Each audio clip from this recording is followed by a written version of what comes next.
Hi everyone. So the income tax due date is here and everyone is busy in finalizing their financials. But do you know there are some common tax mistakes which can not only cost you money, it can delay your refunds and it can bring unwanted notices. So stay with me till the end of the video because I'll be not only sharing the mistakes, I'll be also be providing some practical solutions so that those mistakes can be avoided.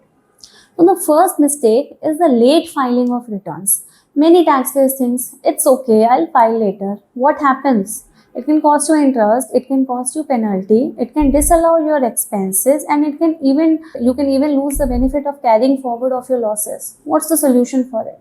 Mark your calendar, set reminders, file early, file in advance so that these mistakes can be avoided and you can, don't lose out on interest and penalties and your expenses.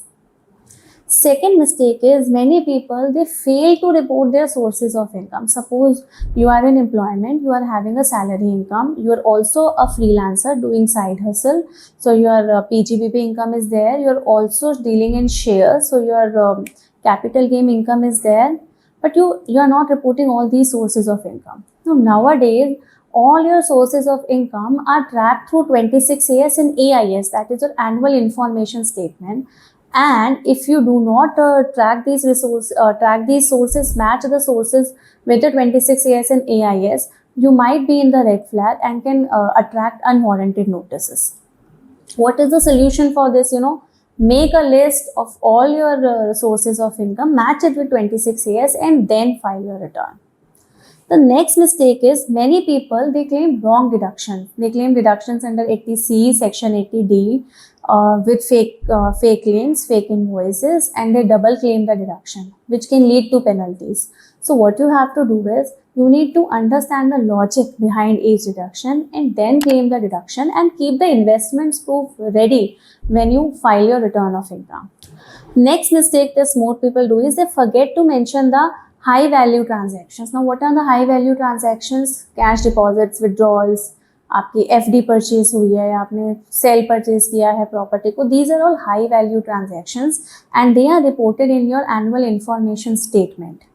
Even if the TDS is deducted or if the TDS is not deducted, it will report in your AIS. So what you have to do is you need to cross check your high value transactions before filing your tax returns. Next mistake is, this is a very silly mistake, but but still it can delay your refunds. And what's that mistake? You are reporting your bank account number wrong in your tax returns. एक single digit in your account number और आपका जो refund है ना, it can be delayed for months. So what you have to do is जब आप tax return file कर रहे हो, double check your account number, your IFSC code and everything before filing your return. Next mistake is many people they misclassify the capital gains, maybe because to save tax or because they do not know the difference between a short-term capital gain and a long-term capital gain. So what you have to do is you need to take a professional advice for it.